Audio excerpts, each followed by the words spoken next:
What if I told you that the life you're living right now, with all its struggles, limitations, and disappointments, is not your true life at all, but merely a shadow of the triumphant existence you were meant to live?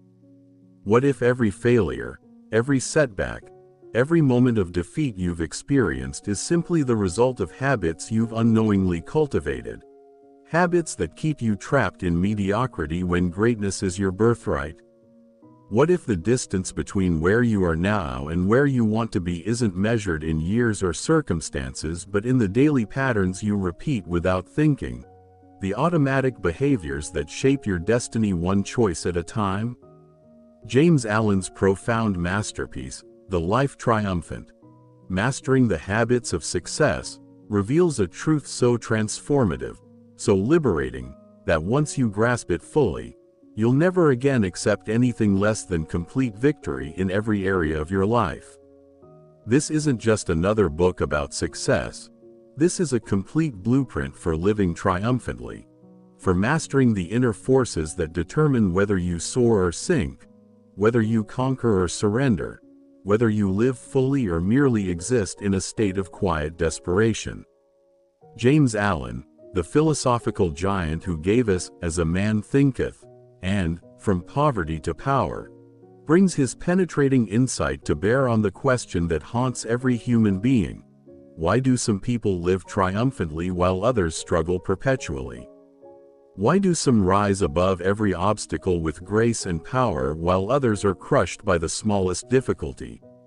Why do some radiate joy, peace, and power while others stumble through life in quiet desperation, never quite achieving their dreams, never quite becoming who they know they could be? Allen discovered through years of personal struggle, observation, and deep contemplation that the answer lies not in circumstances, not in luck, not in privilege or advantage or being born into the right family, but in habits, the patterns of thought and action that we repeat daily, often unconsciously, until they become our character, our destiny, our life itself. These habits are the invisible architecture of our existence, the programming that runs beneath our conscious awareness, determining our responses, shaping our choices, creating our results.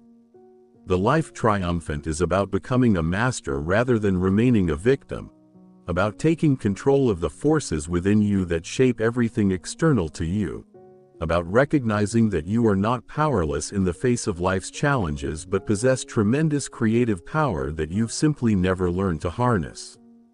Allen understood from his own journey through poverty and hardship, through the murder of his father and the subsequent struggle to support his family as a teenager, that life becomes triumphant not when all problems disappear, not when circumstances become perfect, not when everything goes your way, but when you develop the inner mastery that allows you to remain victorious regardless of what happens around you.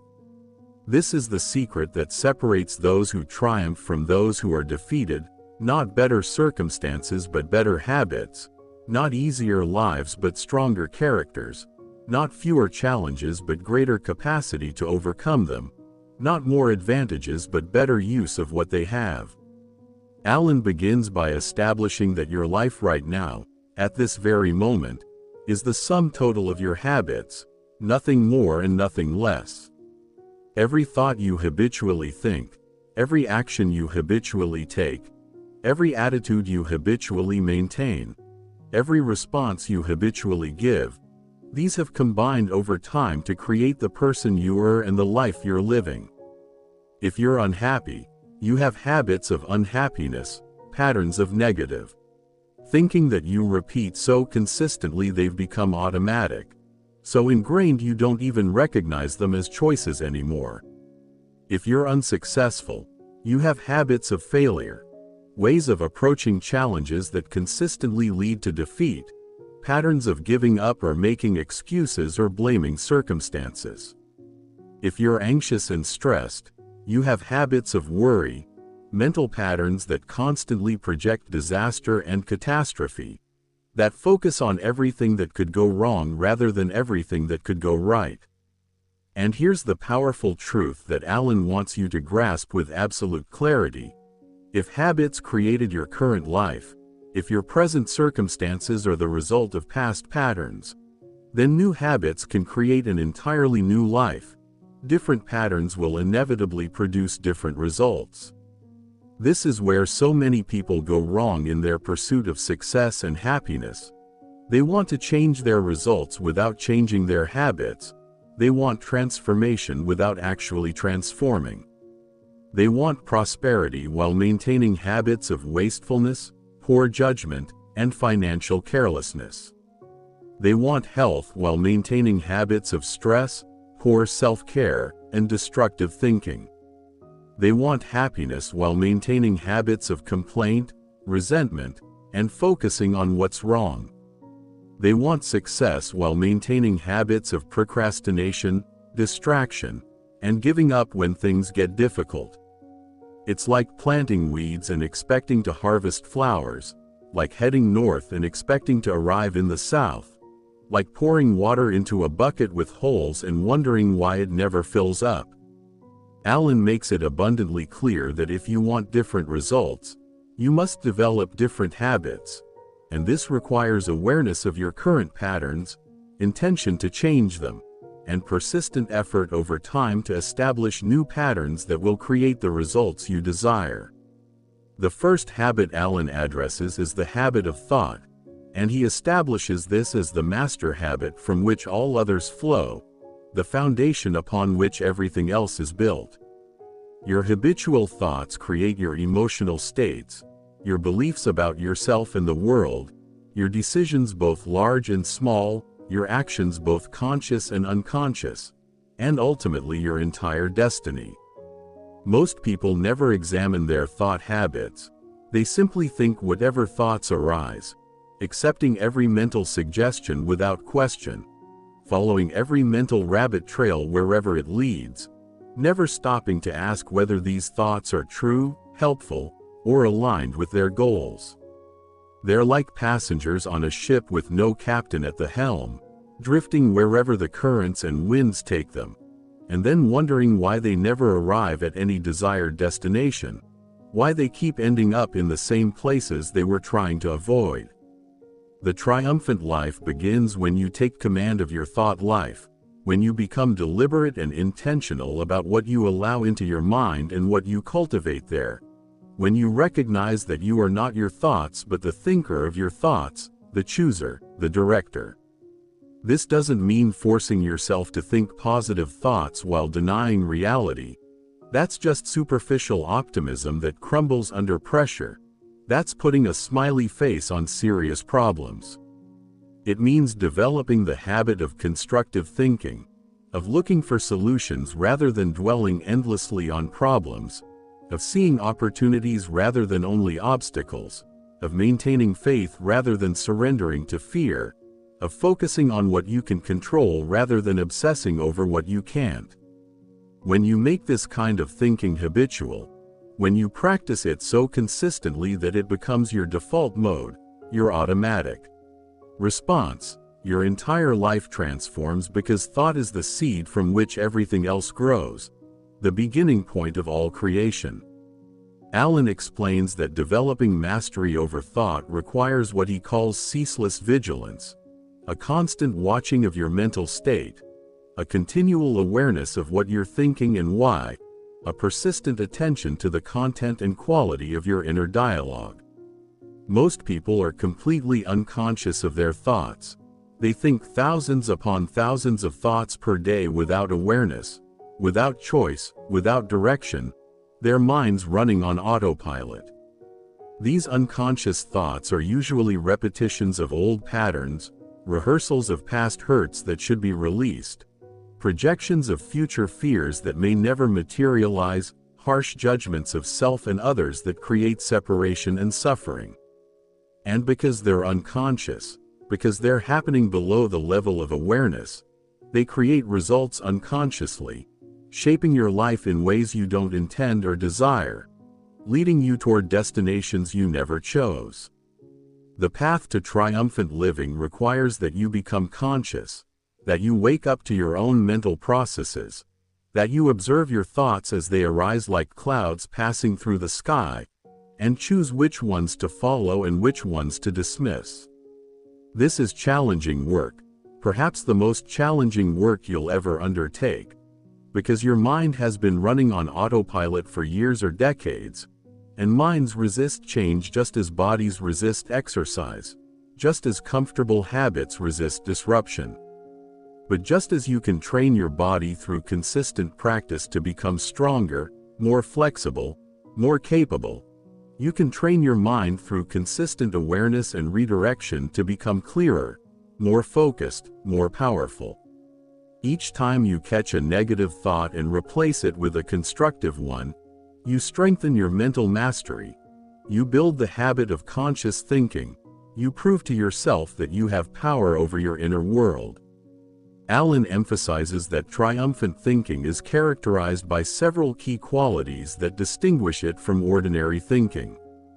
It's purposeful rather than random, directed toward specific goals rather than wandering aimlessly. It's constructive rather than destructive, building up rather than tearing down, creating solutions rather than magnifying problems. It's present-focused rather than lost in past regrets or future anxieties, dealing with what is rather than what was or might be. And it's aligned with your highest values rather than your lowest impulses, guided by wisdom rather than reactive emotion. When you habitually think this way, when this becomes your default mode of mental operation, you create what Allen calls an invincible mind, a mind that cannot be defeated by circumstances, that maintains its poise and power regardless of external conditions, that finds a way forward when others see only dead ends, that remains calm in the storm. The second major habit Allen explores is the habit of self-control, which he presents as absolutely essential to any form of lasting success or happiness, the bedrock of all achievement. Self-control is the ability to govern yourself rather than being governed by impulses, emotions, appetites, or external pressures, to be the master of your responses rather than a slave to your reactions. The person without self-control is blown about by every wind, reacting to everything, controlled by everything, master of nothing including themselves. They say things they regret because they can't control their tongue, words flying out before wisdom can intervene.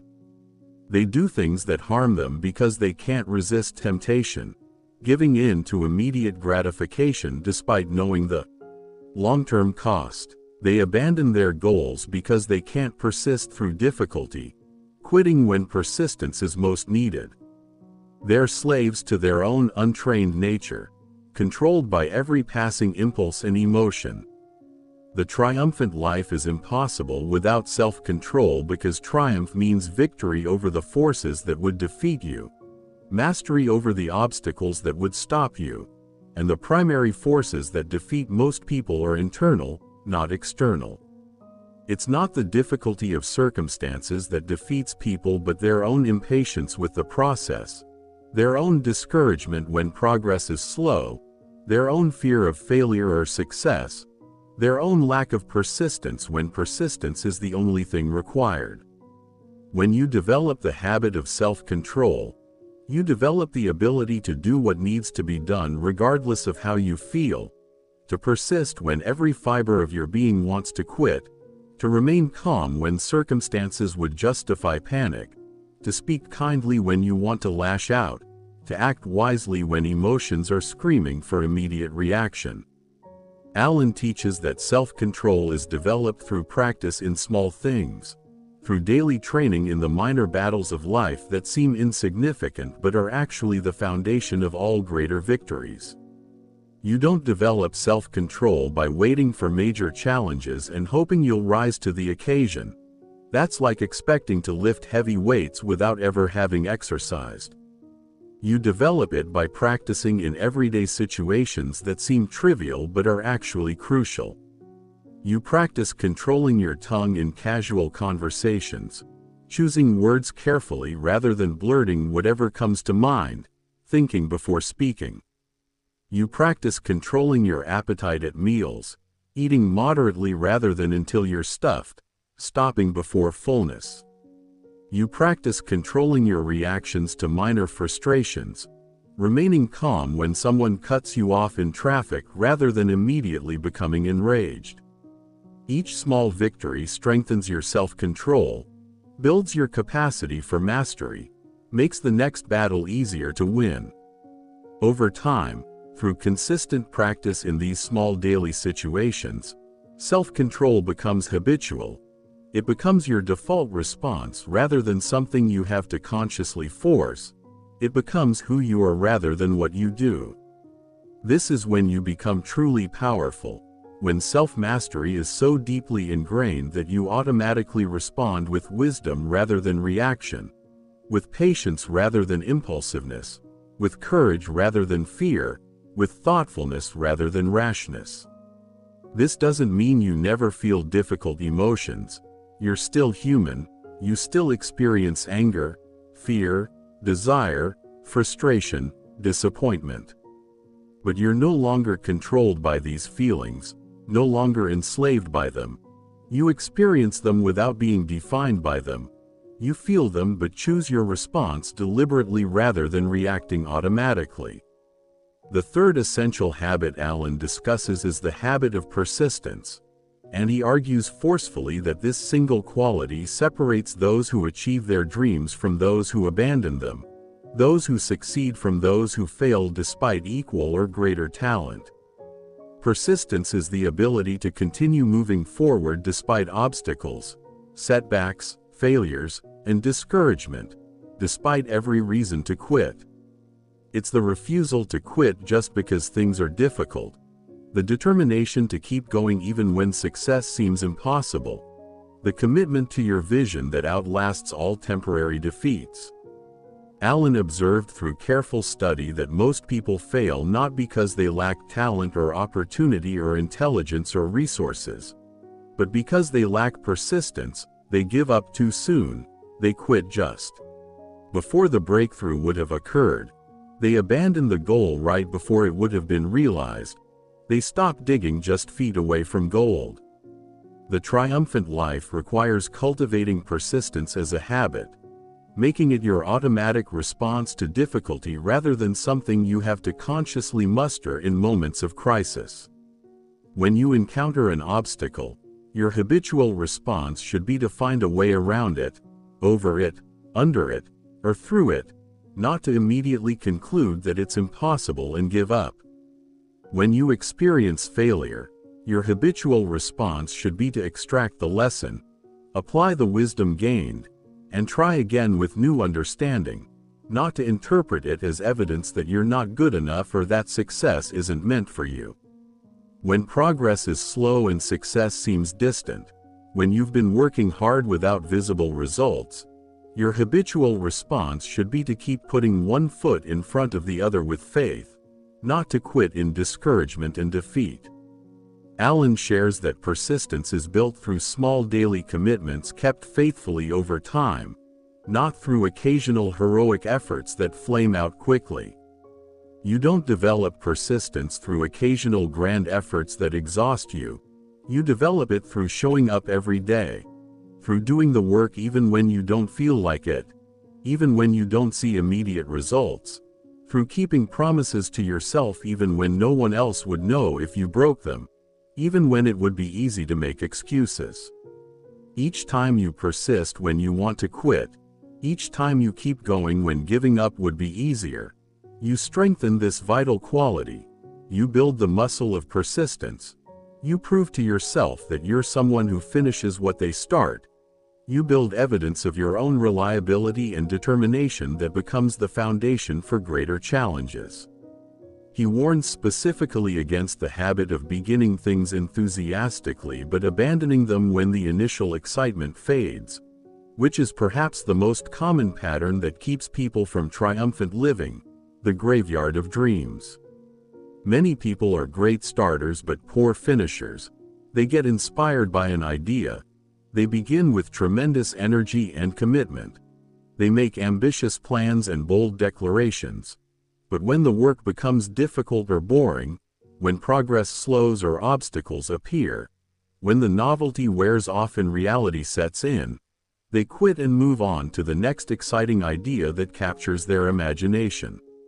This creates a pattern of perpetual beginning with no completion, lots of motion with no accomplishment, constant activity with no meaningful results, a trail of abandoned projects and broken commitments. The triumphant person has learned to push through the middle, the difficult boring part between exciting beginning and satisfying completion, the valley where most people quit, the desert that must be crossed to reach the promised land. The fourth habit Alan emphasizes is the habit of concentration, the ability to focus your mental energy on one thing rather than scattering it across many things, to bring all your powers to bear on a single point. In Alan's time, when life moved much slower than today, this was already recognized as a challenge.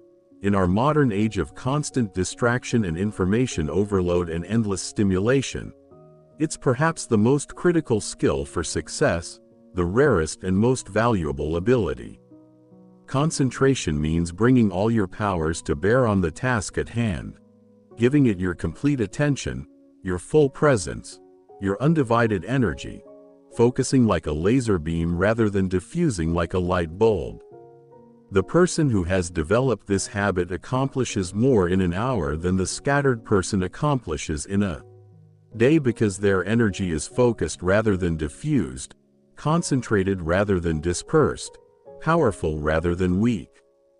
Alan observed that most people never really concentrate on anything. Their attention constantly jumps from one thing to another like a butterfly flitting from flower to flower, skimming the surface of everything, mastering nothing, completing nothing. They work on one task while thinking about another, physically present but mentally absent. They're physically present in one place while mentally absent somewhere else, here in body but not in mind. They start projects before completing others, leaving a trail of half-finished work. They pursue multiple goals simultaneously and make little meaningful progress on any of them, spreading themselves so thin that nothing receives adequate attention. This scattered approach to life creates scattered results, mediocrity across all areas rather than excellence in any area, a life of constant busyness with little to show for it. The triumphant life requires developing the habit of single-pointed focus, of bringing your complete attention to whatever you're doing in this moment, of being fully present where you are. When you're working, work with full concentration, not half-heartedly while checking messages and social media and thinking about lunch. When you're with people, be fully present with them, giving them your complete attention, not physically there while mentally planning tomorrow or replaying yesterday. When you pursue a goal, give it sustained focused effort rather than occasional scattered attention when you feel like it. This kind of concentration multiplies your effectiveness exponentially because focused energy is far more powerful than scattered energy. A concentrated stream of water can cut through rock while diffused water just makes things wet. A focused laser can cut through steel while diffused light merely illuminates. Building the habit of concentration requires practice and discipline because your mind naturally wanders, especially in our modern environment. It's been conditioned by modern life to constantly seek new stimulation, to jump from one thing to another, to never stay focused for long. You must train it to stay, to remain focused on one thing for extended periods, to resist distraction and return to the task when attention inevitably wanders. Start with short periods of concentrated focus, maybe just 5 or 10 minutes, and gradually extend them as your capacity builds, just as you would build physical endurance by starting with short runs and gradually increasing distance. Each time you catch your mind wandering and bring it back to your task, you strengthen your concentration. You build this crucial habit that will serve you in every area of life. You develop the mental muscle that makes all achievement possible. The fifth habit Alan addresses is the habit of economy, which encompasses wise use not just of money but of time, energy, attention, and all resources available to you. Economy means not wasting anything, not squandering what you have, using everything efficiently and purposefully, being a good steward of all that comes into your hands. Alan observed that many people remain in poverty and limitation not because they don't earn enough or don't have enough opportunities, but because they waste what they have, spending foolishly on things that don't matter, using time carelessly on activities that don't contribute to their goals, expending energy on drama and worry that accomplish nothing. The triumphant person has developed habits of economy that ensure nothing is wasted. Every resource is used wisely. Every moment counts towards something meaningful. Every dollar serves a purpose. This doesn't mean being miserly or stingy or refusing to enjoy life. It means being intentional and purposeful rather than careless and wasteful. It means asking before every expenditure of time, money, or energy, does this serve my highest purpose? Does this move me toward my goals? Is this the best use of this resource right now? Could this be used more effectively? The person with habits of economy doesn't impulse buy, spending money on things they don't need and didn't plan for. They don't mindlessly scroll away hours on social media that could be used for learning or creating or building. They don't waste energy on worry or resentment or unnecessary drama that accomplishes nothing. They don't pursue activities that don't align with their values and vision, no matter how appealing or socially expected. They've developed the habit of evaluating everything against their priorities and ruthlessly eliminating waste. Alan emphasizes that small wastes, repeated daily, create large losses over time, that little leaks sink ships. A few dollars wasted each day becomes thousands of dollars over a year, money that could have been invested or saved or used purposefully. An hour wasted each day becomes hundreds of hours over a year, time that could have been used to build a business or develop a skill or deepen relationships. Small amounts of energy wasted on worry each day accumulate into exhaustion and burnout over months and years. The triumphant person has plugged all the small leaks. They've eliminated the little wastes that most people don't even notice because they seem insignificant, and the accumulated savings in time, money, and energy create abundance and opportunity that seem miraculous to those who continue wasting. The sixth habit he explores is the habit of systematic work, of having method and order in everything you do rather than approaching life haphazardly. Alan taught that confusion and disorder are enemies of triumph.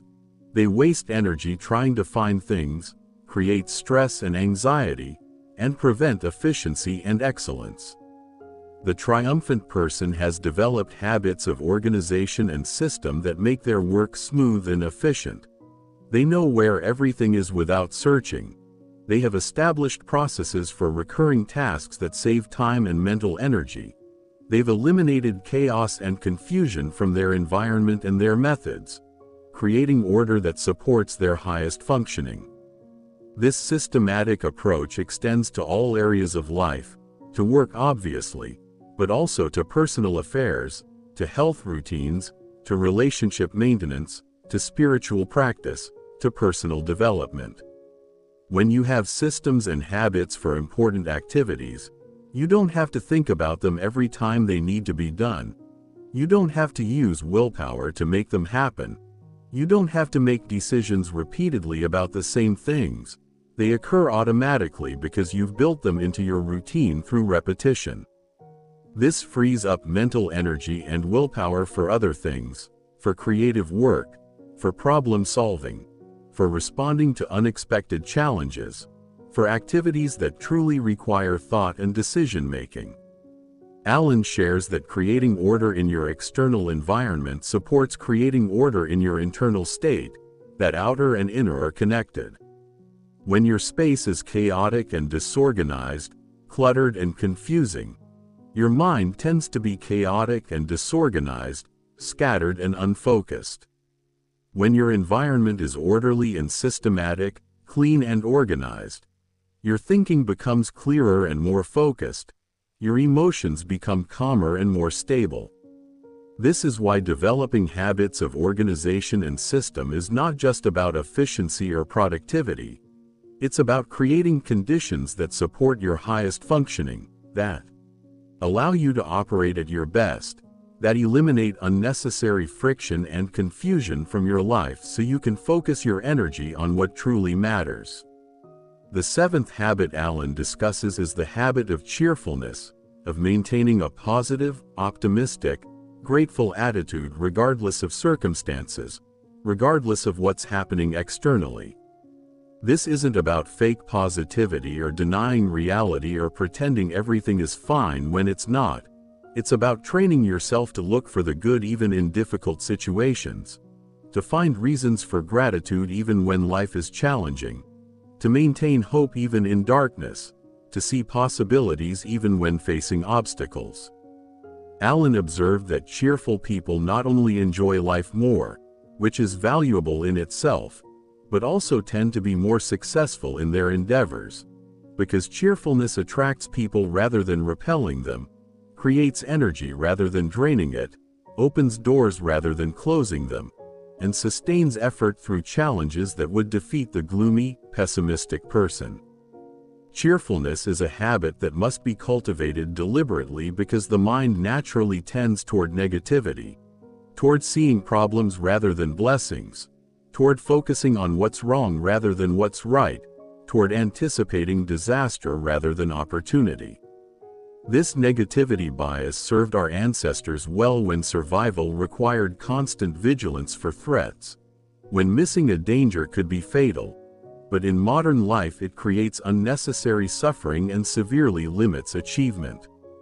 You must consciously train yourself to look for the positive, to find the silver lining even in difficult clouds, to appreciate what you have rather than only lamenting what you lack, to see how far you've come rather than only how far you still have to go.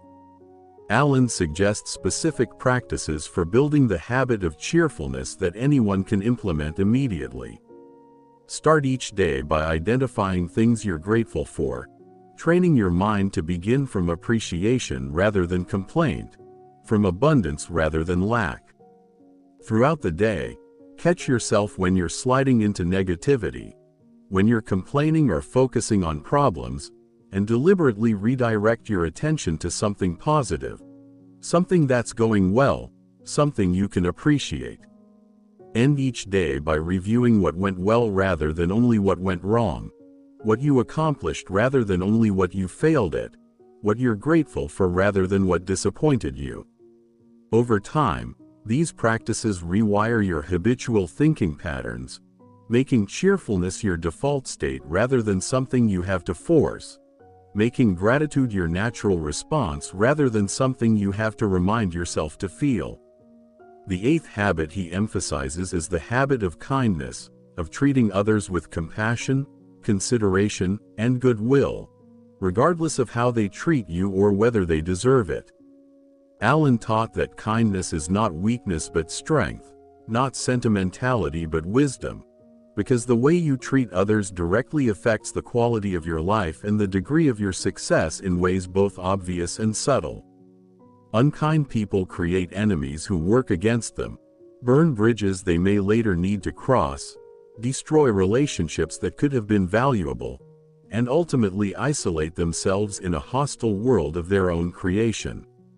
Kind people attract allies who support them, build bridges that create opportunities, create lasting relationships that enrich their lives, and find themselves surrounded by support and goodwill that makes everything easier. Kindness must become habitual, not just something you do when you feel like it or when it's convenient or when you're in a good mood. You must train yourself to speak kindly even when you're frustrated or angry, to act considerately even when you're tired or stressed, to show compassion even when you don't understand the other person's situation or choices. Each act of kindness, especially when it requires effort or sacrifice, especially when it would be easier to be harsh or indifferent, strengthens this habit, makes it more natural and automatic, builds it into your character. Over time, kindness becomes your character, not just occasional behavior, and this character opens doors and creates opportunities that would never come to the unkind person, that appear magical to those who haven't developed this habit. Alan also addresses what he calls the habit of truth, of living with complete integrity and honesty in all your dealings, public and private. This goes beyond just not lying, which is the minimum standard. It means being authentic and genuine, keeping your word without exception, honoring your commitments even when it costs you, being the same person in private that you are in public, living in alignment with your stated values. People without this habit may experience temporary successes through deception or manipulation, through saying one thing and doing another, but they never achieve lasting triumph because their foundation is corrupt, their character is compromised, their house is built on sand rather than rock and will eventually collapse. The habit of truth creates an unshakable foundation for all achievement because when you're completely honest and authentic, you never have to remember what you said to whom, never have to maintain false fronts or elaborate deceptions, never have to live in fear of being exposed or caught in lies, never have to keep track of your various personas. You have integrity in the literal sense. You're integrated, whole, consistent, the same person in all situations. This creates an inner peace and confidence that radiates outward, that people can feel even if they can't articulate it, attracting trust, respect, and opportunity. People want to do business with honest people, form relationships with authentic people, support people they can trust, follow leaders who have integrity. Building the habit of truth requires commitment because there are countless situations every single day where lying, exaggerating, or deceiving seems easier or more advantageous in the moment. You must train yourself to tell the truth even when it costs you something, to be honest even when dishonesty would be immediately profitable, to keep your word even when breaking it would be convenient and no one would know. Each time you choose truth over deception, honesty over manipulation, integrity over convenience, you strengthen your character, you prove to yourself and others that you're trustworthy. You build the foundation for lasting success that can't be shaken by circumstances. Alan then explores the habit of humility, which he carefully distinguishes from low self-esteem or thinking poorly of yourself or false modesty. True humility is realistic self-assessment, recognizing your strengths without arrogance and acknowledging your weaknesses without shame, seeing yourself clearly as you are. It's openness to learning from anyone and any situation, willingness to admit mistakes without excuse or defense, freedom from the exhausting need to always be right or always look good or always appear superior. The humble person can learn from anyone, even those they're teaching, can admit when they're wrong without feeling threatened, can ask for help without feeling inadequate, can recognize that they don't have all the answers and that's perfectly okay. Pride, the opposite of humility, is actually a form of weakness that prevents growth and severely limits achievement, though it masquerades as strength. The proud person can't learn because they think they already know everything, can't improve because they can't admit imperfection or weakness, can't adapt because they're too invested in being right and looking good. They make the same mistakes repeatedly because they won't acknowledge them honestly. They miss countless opportunities to grow because they reject feedback and criticism. They damage important relationships because they can't apologize or admit fault or take responsibility. Pride is a prison that keeps people small while making them feel big. Developing the habit of humility requires what Alan calls death to self, letting go of the ego's constant need for validation, approval, and superiority, releasing the exhausting game of comparison and competition. This doesn't mean becoming a doormat or thinking you're worthless or refusing to acknowledge your abilities. It means freeing yourself from the tyranny of ego, from the constant need to prove yourself, defend yourself, elevate yourself at others' expense. When you develop true humility, you gain the freedom to focus on growth rather than image, on learning rather than appearing knowledgeable, on contributing rather than receiving credit, on being rather than seeming. This freedom is the foundation of all real achievement. Alan addresses the habit of faith, of maintaining trust and confidence even when circumstances look bleak, even when success seems impossible, even when every visible sign suggests defeat. Faith isn't blind optimism that ignores reality or denial that refuses to see problems. It's confidence in the operation of universal laws. Trust that right thinking and right action will eventually produce right results even if not immediately. Belief that you have within you the capacity to overcome any challenge if you persist. Without this habit of faith, people give up at the first serious obstacle, abandon goals when progress is slow or invisible, surrender to discouragement when facing inevitable setbacks, conclude that success isn't meant for them. The triumphant person has cultivated faith as a habit, a default response to difficulty that operates automatically. When they encounter obstacles, their habitual thought is, "I'll find a way," rather than, "This is impossible," solution-focused rather than problem-focused. When progress is slow or invisible, when they're working hard without visible results, their habitual response is patience and continued effort rather than discouragement and abandonment. When circumstances look discouraging, when everything seems to be going wrong, their habitual attitude is trust rather than fear, confidence rather than despair. This faith isn't based on naivete or wishful thinking but on deep understanding that challenges are part of every success story, that obstacles are opportunities in disguise, that perseverance through difficulty is how strength and character are built. Building the habit of faith requires what Alan calls acting as if, behaving as though success is certain even when it's not yet visible, treating your goals as inevitable even when they seem distant or impossible. You maintain your efforts even when results aren't appearing, even when you can't see progress, trusting the process. You keep investing time, energy, and resources even when returns aren't yet showing. You persist in right action even when rewards aren't coming and others are questioning your sanity.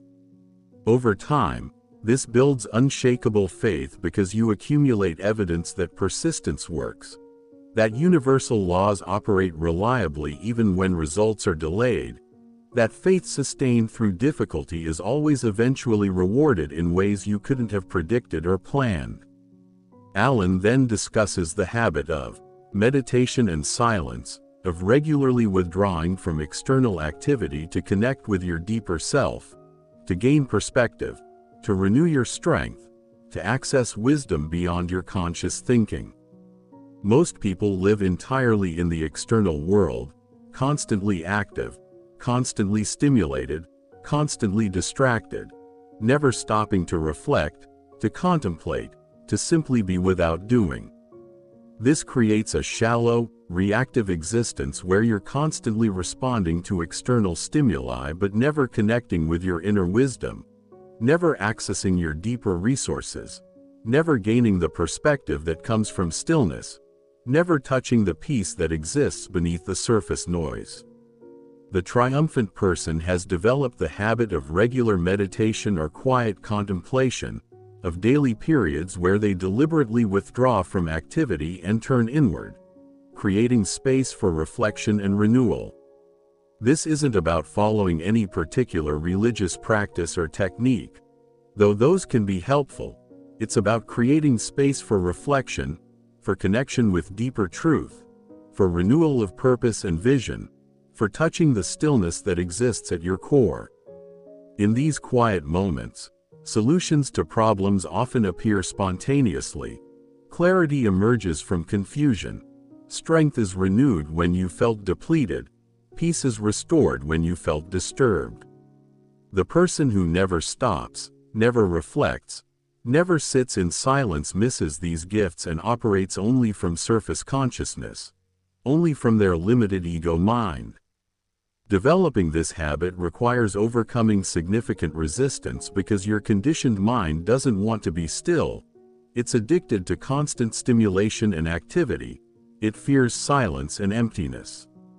You must train yourself to sit quietly despite the discomfort, to resist the urge to immediately fill every moment with activity or distraction or entertainment, to allow stillness and silence to be without trying to fill it or fix it or escape from it.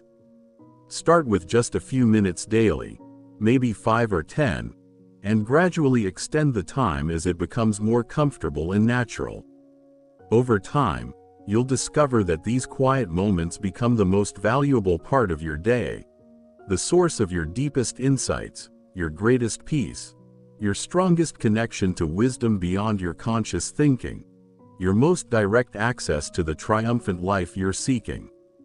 Alan emphasizes the habit of purposeful living, of having clear aims and goals that give direction and meaning to your efforts, that organize your days around something larger than mere survival or pleasure. Most people drift through life without clear purpose, without knowing where they're going or why, taking whatever comes, doing whatever seems easiest or most immediately gratifying, never asking what they're living for or where they're going or what they want to create. This creates a scattered, unsatisfying existence where years pass without meaningful achievement, where you're busy but not productive, active but not progressing toward anything meaningful, living but not truly alive, existing but not flourishing. The triumphant life requires cultivating the habit of purposeful living, of having definite aims you're working toward every day, of making decisions based on whether they serve your larger purpose, of measuring activities against your goals to determine if they deserve your time and energy. This doesn't mean being rigid or unable to adapt when circumstances change. It means having a North Star that guides your daily choices, a vision that organizes your efforts and gives them meaning, a destination that determines your direction even when the path adjusts. When you develop this habit, every day has meaning because you know what you're building toward. Every choice becomes clearer because you have criteria for deciding. Every effort has context because it fits into a larger purpose that matters to you.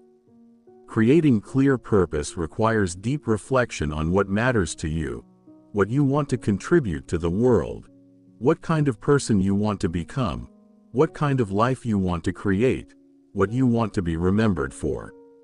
Most people never do this essential work. They adopt purposes by default from family expectations, cultural conditioning, or circumstances rather than choosing deliberately based on their own values and vision. Alan urges you to take time, real focused time, to define your own purpose, to decide what success means to you rather than accepting others' definitions, to choose your own mountain to climb rather than automatically climbing whatever mountain others point you toward or society expects you to climb. He explains that purpose gives you power during difficult times, that when you have a clear why, you can endure almost any how. The person without purpose quits when things get hard because there's no compelling reason to continue, no vision pulling them forward, no meaning making the struggle worthwhile. But the person with clear purpose persists through incredible difficulty because they know why they're doing it. They can see beyond the present pain to the future result they're creating. Purpose is like fuel that keeps you going when motivation runs out, like a compass that keeps you oriented when you can't see the destination, like an anchor that keeps you steady when storms rage around you. Alan also addresses the habit of self-improvement, of constantly working to become better, to develop your capacities, to expand your abilities, to grow beyond your current limitations. The triumphant person never settles for who they are right now.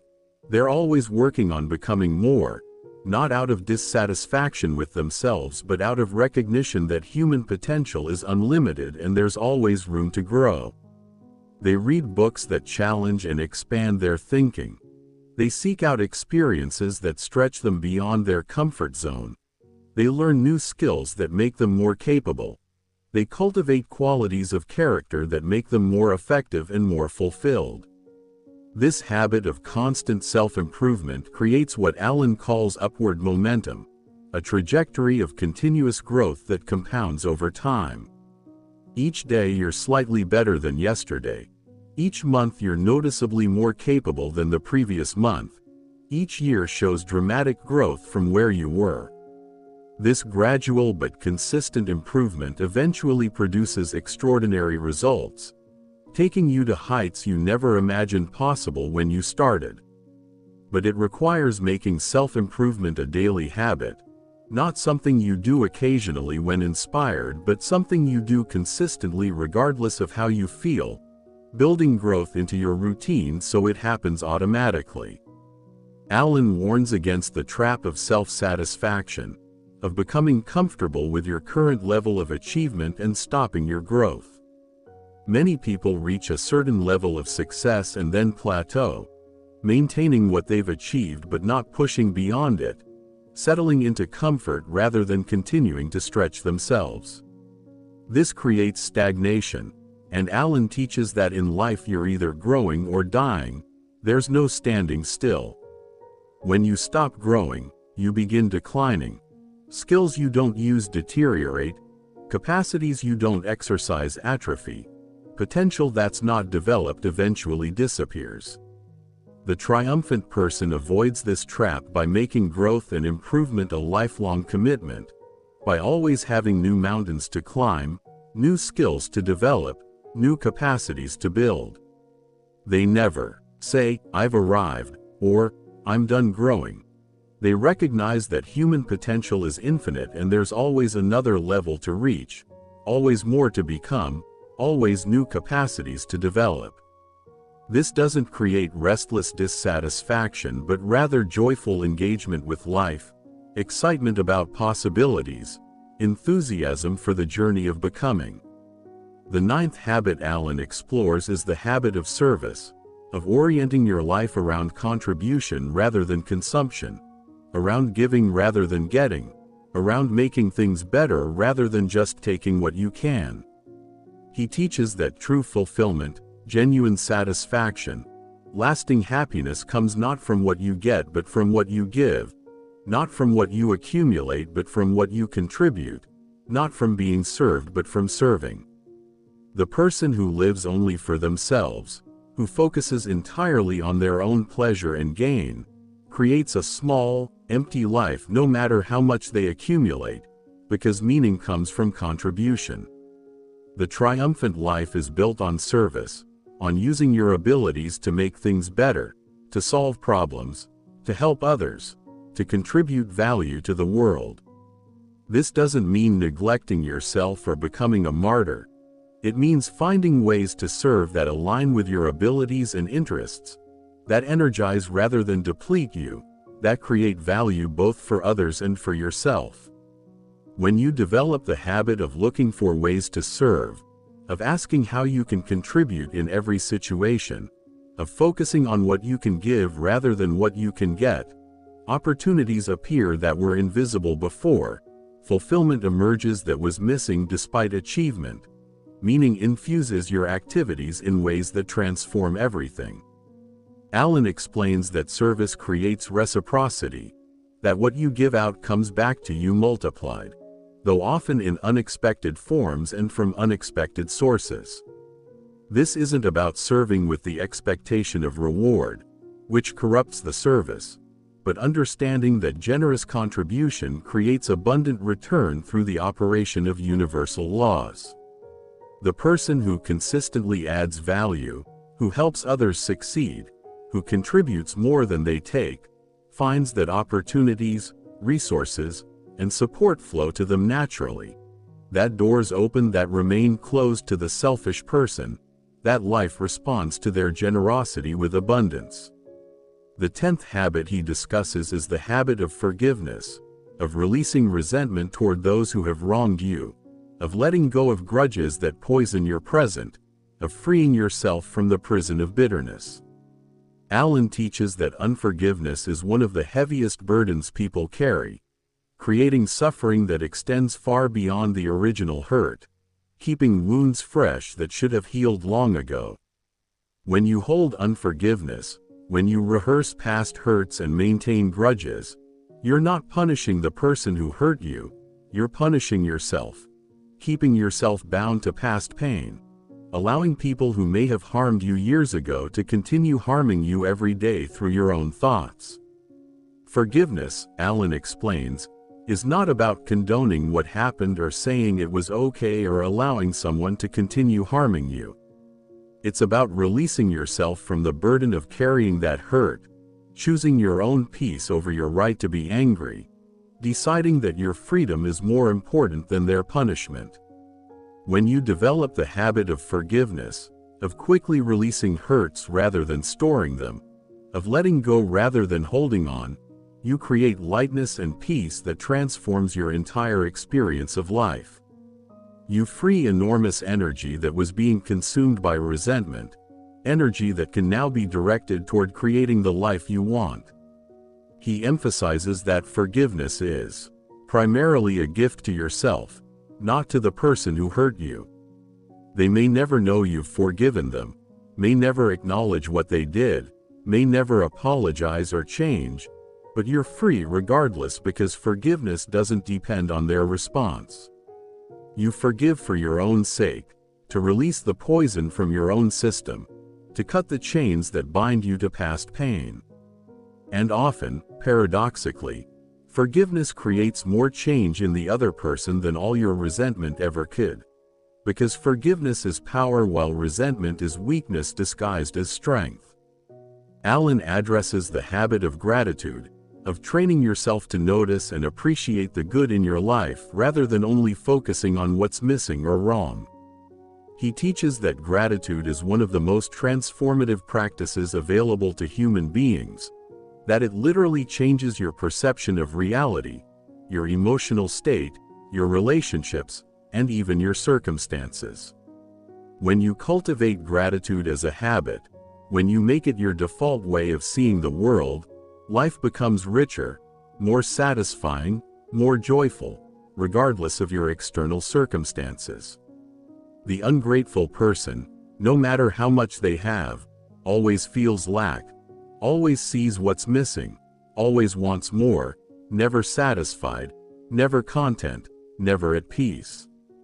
They could have abundance and still feel poor because their focus is always on what they don't have rather than what they do have, on what's wrong rather than what's right, on problems rather than blessings.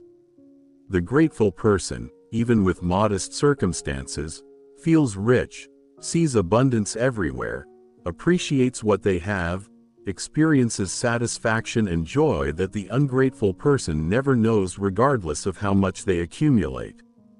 Building the habit of gratitude requires deliberate practice because, as Alan observed, the mind naturally tends toward dissatisfaction and complaint, always looking for problems, always comparing what you have to what others have or what you wish you had. You must train it to look for the good, to notice the blessings that are so constant you take them completely for granted. Start by making a daily practice of identifying specific things you're grateful for, not just going through the motions but really feeling the appreciation. Throughout the day, catch yourself when you're complaining or focusing on problems, and deliberately shift your attention to something you can appreciate. This rewires your brain over time, making gratitude your automatic response rather than something you have to force. The 11th habit Alan explores is the habit of patience, of remaining calm and steady when things don't happen on your timeline, when progress is slower than you want, when you have to wait for results. Patience is one of the most undervalued qualities in modern society where everything is instant, where people expect immediate results, where waiting is seen as wasting time. But Alan teaches that patience is essential to triumph because everything worthwhile takes time to develop. No meaningful achievement happens instantly. Success is always a process that unfolds gradually through consistent effort over time. Impatience destroys more dreams than almost any other quality because impatient people quit before results appear. They abandon goals when progress is slow. They give up when success doesn't come as quickly as they expected. They're like farmers who plant seeds and then dig them up a few days later to see if they're growing, destroying the very crop they're trying to cultivate through their inability to wait for natural processes to unfold. The patient person understands that there's a gestation period between planting and harvest, between cause and effect, between effort and result, and they're willing to persist through this period with faith and continued effort. Developing the habit of patience requires accepting that you can't control timing, that you can control your actions but not when those actions will produce visible results, that your job is to do the work and trust the process. This doesn't mean passive waiting without action. It means taking consistent action while releasing attachment to when results must appear. The patient person plants seeds knowing the harvest will come in its proper season, not demanding that spring arrive in winter, not trying to force natural processes to operate on their preferred schedule. Alan teaches that patience is closely related to faith, that both involve trusting in processes you can't see or control. When you have patience, you can persist through long periods without visible results because you trust that your efforts are producing changes beneath the surface, that seeds are germinating even though you can't see them yet, that foundation is being built even though the structure isn't yet visible. This patience, combined with persistent action, creates unstoppable momentum that eventually produces extraordinary results that appear sudden to outside observers but were actually built gradually through years of patient effort. The 12th habit he addresses is the habit of decisiveness, of making clear decisions and acting on them rather than perpetually wavering in uncertainty and indecision. Alan observed that many people remain trapped in limitation not because they lack opportunities or abilities but because they can't decide. They endlessly debate options without choosing. They gather more information without acting. They wait for perfect certainty that never comes. This indecision is actually a decision to remain where you are, a decision to let circumstances decide rather than taking control. The triumphant person has cultivated decisiveness as a habit. They gather necessary information. They consider options with appropriate thought, and then they decide and act, even without perfect information, even without certainty about outcomes. They understand that perfect information is impossible, that certainty about the future is an illusion, that the only way to know if something will work is to try it, that taking action and adjusting is better than endless planning without implementation. They make decisions with the best information available and then commit to making those decisions work through effort and adaptation. Building the habit of decisiveness requires overcoming the fear that underlies most indecision, the fear of making the wrong choice, of looking foolish, of wasting time or resources on something that doesn't work out. Alan teaches that most decisions are not as final as we imagine, that most choices can be adjusted or even reversed if they prove unwise, that the worst decision is usually the decision not to decide. He encourages you to start with small decisions, practicing making choices quickly rather than agonizing over them, building the muscle of decisiveness with low-stakes choices so it's available for high-stakes decisions. The 13th habit Alan explores is the habit of adaptability, of remaining flexible in your methods while staying committed to your goals, of adjusting your approach when circumstances change, of learning from feedback and modifying your actions accordingly. Many people fail not because their goals are wrong but because they're too rigid in their methods, unwilling to adapt when their approach isn't working, stubbornly repeating strategies that don't produce results, refusing to change because they're invested in being right about their chosen method. The triumphant person has developed the habit of flexible persistence, staying absolutely committed to their goals while remaining completely flexible about methods. When one approach doesn't work, they try another, and another, and another, as many as necessary until they find what works. They're not married to any particular strategy. They're married to their outcome, willing to do whatever works rather than insisting on what they initially thought would work. This combination of unwavering commitment to goals with complete flexibility about methods is one of the most powerful success patterns Allen identified. Developing adaptability requires humility to admit when something isn't working, willingness to learn from failure rather than denying it or making excuses, openness to feedback even when it contradicts your preferences, and courage to change course even when you've invested significant time or resources in a particular approach. It means killing your darlings, letting go of strategies you love when they're not producing results, being more committed to effectiveness than to being right about your initial plan. The 14th habit he discusses is the habit of responsibility, of taking complete ownership of your life, your choices, and your results rather than blaming circumstances or other people for your situation. Allen teaches that responsibility is power, that the moment you accept complete responsibility for your life is the moment you become capable of changing it. Because as long as you're blaming external factors, you're powerless. You're a victim waiting for circumstances to change rather than an agent creating change. The triumphant person has developed the habit of asking, "What can I do?" rather than, "Whose fault is this?" When things go wrong, their immediate response is not to blame but to take responsibility, to look for their contribution to the situation, to identify what they can control and change. This doesn't mean denying that external factors exist or that others sometimes make things difficult. It means focusing on your sphere of control, on what you can influence, on your choices and responses rather than on things outside your control.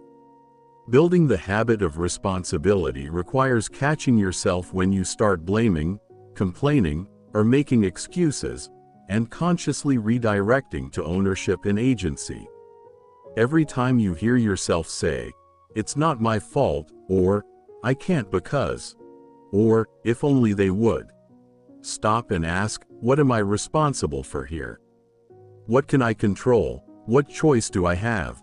This shift from victim to creator, from powerless to powerful, transforms everything because it puts you in the driver's seat of your life rather than as a passenger complaining about the direction. The 15th habit Allen addresses is the habit of courage, of acting despite fear, of doing what needs to be done even when you're afraid, of taking risks rather than always playing it safe. He teaches that courage isn't the absence of fear but action in the presence of fear, that everyone feels afraid when attempting something important or unfamiliar, but triumphant people act anyway while defeated people let fear stop them. Courage is the habit of moving forward despite fear, of doing it afraid, of refusing to let fear have veto power over your choices. The person without this habit lives a small, limited life, avoiding anything that makes them uncomfortable, staying in familiar territory even when it's unsatisfying, choosing the known misery over the unknown possibility. They sacrifice their dreams on the altar of comfort, trading greatness for safety, never discovering what they're capable of because they're unwilling to risk failure or discomfort. The courageous person still feels all the same fears but has developed the habit of acting despite them, of walking through fear rather than being stopped by it, of expanding their comfort zone through regular practice of courage. Building the habit of courage requires starting with small acts of courage, with minor risks that stretch you but don't devastate you if they don't work out. Speak up when you usually stay silent. Try something new when you usually stick with the familiar, Have a difficult conversation you've been avoiding. Take a small financial risk. Put your work out for others to see and judge. Each act of courage, regardless of outcome, strengthens your courage, proves to yourself that you can handle fear, builds the habit that will serve you in larger challenges. Over time, what once terrified you becomes manageable. What once seemed impossible becomes just difficult, and difficult becomes your new normal. Alan concludes by teaching that these habits must be developed together, integrated into a comprehensive way of living, because they support and reinforce each other in powerful ways. Self-control supports persistence, which supports concentration, which supports systematic work, which supports economy. Cheerfulness supports kindness, which supports humility, which supports faith, which supports patience. Truth supports all other habits because you can't build lasting success on a foundation of deception. Lies eventually collapse under their own weight. Each habit makes the others easier. Each strengthens the others. They work together as a comprehensive system for triumphant living, a complete architecture for success. He makes absolutely clear that transforming your habits is not quick or easy work. It requires time, effort, patience, and persistent dedication that most people are unwilling to give. You're not just changing behaviors superficially. You're transforming your character at the deepest levels, rewiring neural pathways that may have been established over decades, replacing automatic patterns with new patterns that initially require conscious effort. This doesn't happen in a week or a month or even a year. It's the work of months and years, perhaps a lifetime, because growth is never finished. There's always another level to reach, always more to become. But Alan assures you with absolute conviction that this is the most worthwhile work you can possibly undertake because your habits determine everything. They create your character, which creates your circumstances, which creates your destiny, which creates your life. Change your habits and you change everything. Transform your patterns and you transform your entire existence. Master your habits and you master life itself. The triumphant life isn't reserved for people who were born lucky or privileged or talented or in the right circumstances. It's available to anyone willing to do the inner work of mastering their habits, to anyone willing to commit to the process of transformation regardless of how long it takes or how difficult it becomes. Your current circumstances, whatever they are right now, good or bad, successful or struggling, don't determine your future, your habits do. If you'll commit to deliberately developing these habits of triumph, to practicing them daily until they become automatic, to persisting through the difficulty and discomfort of transformation, to continuing even when progress seems slow or invisible, you will experience triumph. Not someday in some distant theoretical future, but progressively, day by day, as your new habits create new results, as your transformed character attracts new circumstances, as the life you were meant to live emerges from the life you've been tolerating, as triumph becomes your reality rather than just your aspiration. Alan's final message is one of supreme hope and complete empowerment, a message that should stir something deep within you. You are not stuck in your current situation. You are not doomed to repeat the patterns of the past. You are not a victim of circumstances or heredity or bad luck or other people's choices.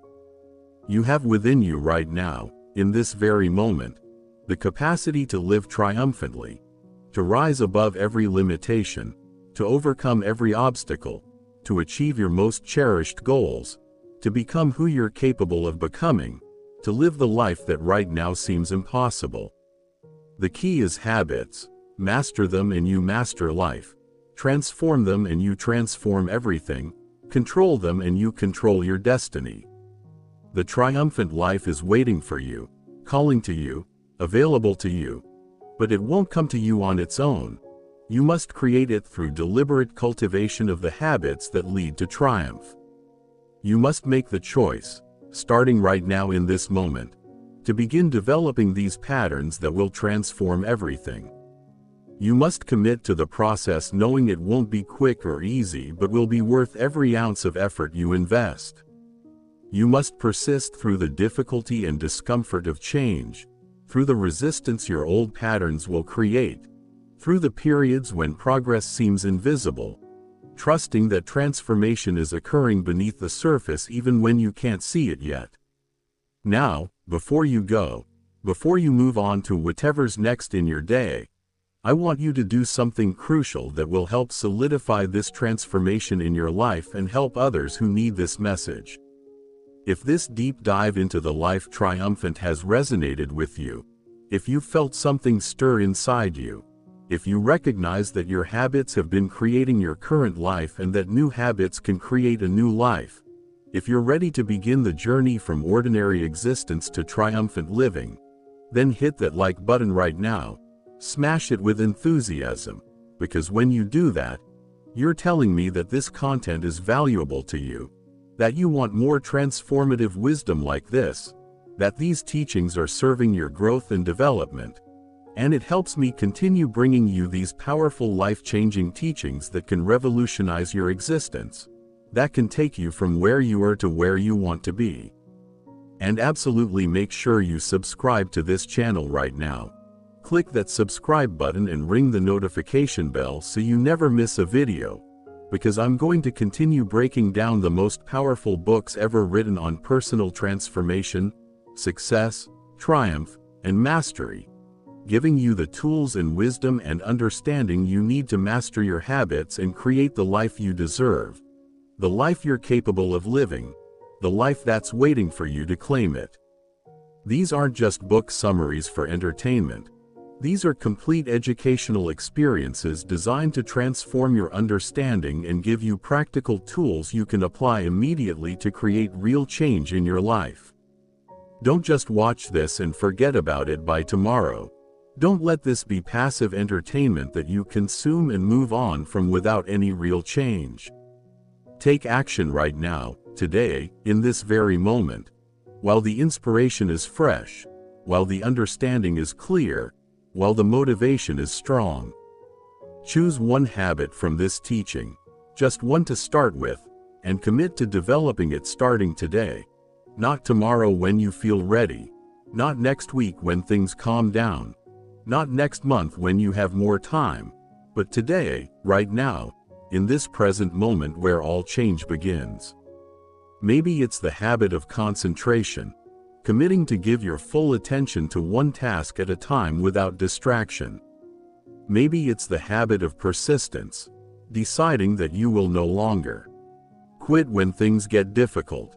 Maybe it's the habit of cheerfulness, training yourself to find the positive even in challenging situations.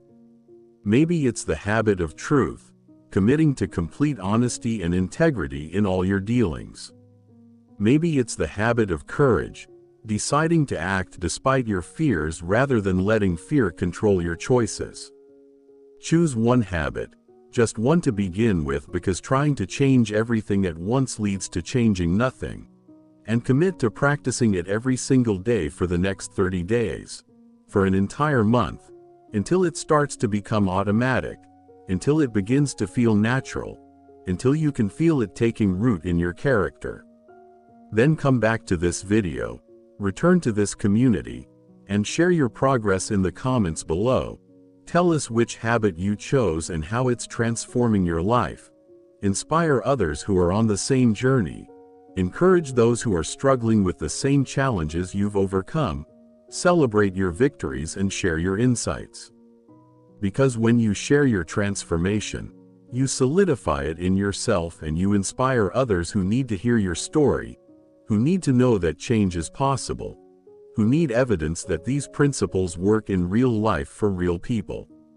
Your triumphant life begins with your habits begin with your choices, and your choices begin right now, in this moment, with the decision you make about who you're going to be and what you're going to do from this point forward. Choose triumph over defeat. Choose mastery over victimhood. Choose conscious creation over unconscious reaction.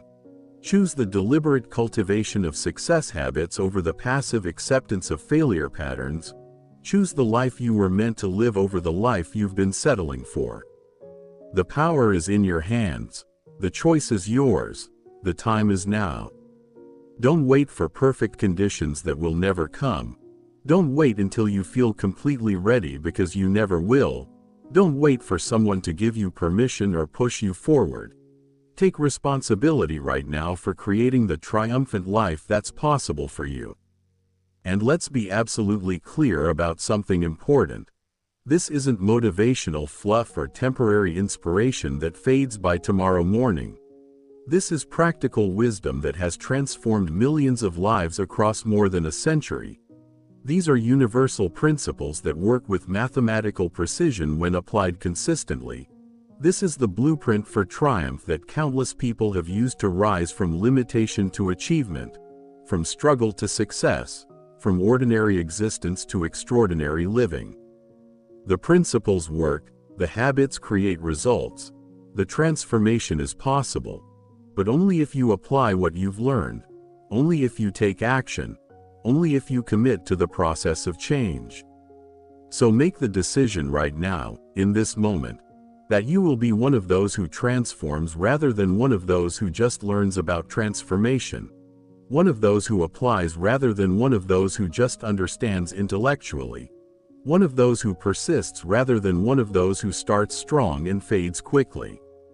Decide that 6 months from now, a year from now, 5 years from now, you'll look back at this moment as the turning point, as the moment when everything changed, as the time when you stopped accepting mediocrity and started creating mastery, when you stopped being a victim and started being a victor, when you stopped drifting and started directing your life with intention and purpose.